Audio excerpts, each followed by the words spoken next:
السلام عليكم ورحمة الله وبركاته. أحلى اخوات، عاملين ايه؟ يا رب ان شاء الله تكونوا بخير وتكونوا في احسن حال دايما يا رب.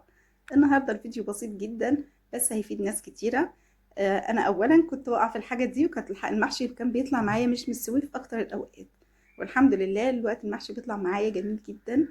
هقولك ازاي تسويه صح. اي محشي، مش لازم محشي كرنب، اي محشي حابة تسويه صح هقولك الطريقة بتاعته، ان شاء الله هيطلع معاكي مظبوط جدا. هيطلع المحشي مستوي، هيطلع الرز بتاعه مستوي ومفلفل، مش هيطلع معجن ان شاء الله. الفيديو صغير، انا حاولت اختصره علشان بس اقولك على المعلومة على طول. وازاي يطلع معاكي كويس. شايفين كل صباع لوحده ما شاء الله، مش معجن، مش ني الصباع ما شاء الله. المحشي بتاعته الورقة ما شاء الله جميلة جدا. هنصلي على النبي صلى الله عليه وسلم ونبدأ ونشوف عملنا ايه الأول على طول. طبعا أنا ما جبتش ورق الكرنب وأنا بسلقه، أنا سلقته معاكم كذا مرة. أهم حاجة الورق يكون مسلوق مظبوط. المية بتحطي فيها ملح وتحطي فيها كمون. اسلقيه السلقة المظبوطة، لا هو مهري قوي ولا تسلقيه اللي هو الني يعني، اللي هو لسه ما استواش قوي علشان هتحطيه في الفريزر. لا، التسوية بتاعته المظبوطة بتمسكي من عند العروق بتاعته كده بتقطع معاكي. خلاص كده التسوية بتاعته مظبوطة. طلعته بقى يبرد، حطيته في ميه بارده وغسلته ونضفته. والخلطه بتاعه المحشي عملتها معاكم كذا مره. انا بعمل الخلطه بتاعه المحشي بتسبيكه، وبعد كده بجيب الرز بشوحه في شويه زيت. الزيت بيديله لمعه وبيخلي الرز مفلفل. اشوحه تشويحه كده، وبعد كده باخد شويه تسبيكه تكون تقيله. التسبيكه تكون تقيله، ما تكونش فيها ميه. لما التسبيكه بتكون تقيله ما تخليش الرز معايا معجن. احط التسبيكه على الرز واقلبها تقليبه، وبعد ما بتهدى احط عليها الخضره بتاعتي واظبط بقى التوابل بتاعتي. انا عملتها قبل كده بالبصل، كنت بعمل شويه بصل على فلفل واحط لهم بهارات واقلبهم كده في بعض واحطهم على الرز، كانت بتبقى خطيره بصراحه، جميله جدا.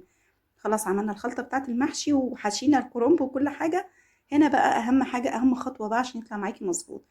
هتجيبي الحله بتاعتك دي، الحله اللي انا كنت عامله فيها التسبيكه.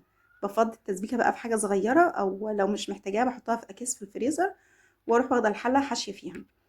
باجيب بقى شويه من التسبيكه اللي انا كنت عاملاهم، او معلقتين صلصه زي ما بتحب براحتك خالص.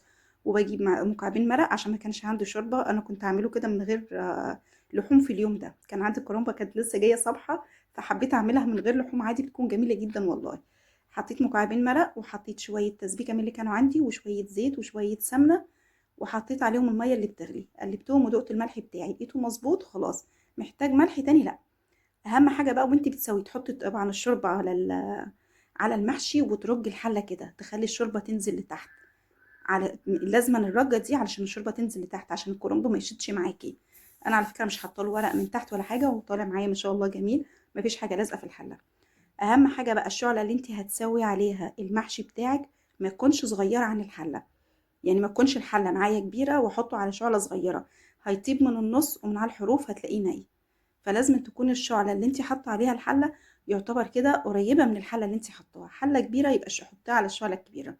في الأول خالص بسيب النار على العالي. أول ما بيبدأ يغلي معايا بهدي النار واسيبه بقى يستوي مع نفسه كده على نار هادية. بس بعد كده الكرنب يطلع معاكي زي الزبدة ما شاء الله، يكون جميل جدا. طبعا عشان تحطيه في الأطباق لازم يهدى شوية. أنا طبعا أو يا دوب طفيت عليه وجيت حطيته على طول في الطبق، فهتلاقوا فيه شوية شوربة. لو سبته يهدى شوية لحد ما يهدى هيشرب الشوربة اللي فيه كلها، مش هيبقى فيه أي شوربة. اللي كانت في الطبق دي كانت القلب بتاع الكرومبة أو بنسميها الوزة. دي خطيرة، طعمها بيكون جميل جدا، بتكون مسكرة قوي. يعني اكتر الاوقات لما بخلص الاكل بدري بطلعها كده باكلها قبل الاكل ما احط الاكل وناكل، فبصراحه بتكون طعمها جميل جدا. وشايفين لون المحشي بتاعنا ما شاء الله جميل جدا. المحشي مستوي والرز مش معجن فيه. والله ما شاء الله كان احلى محشي واحلى طعم. وكمان ان الكرنبه صابحه بتخلي طعم المحشي خطير.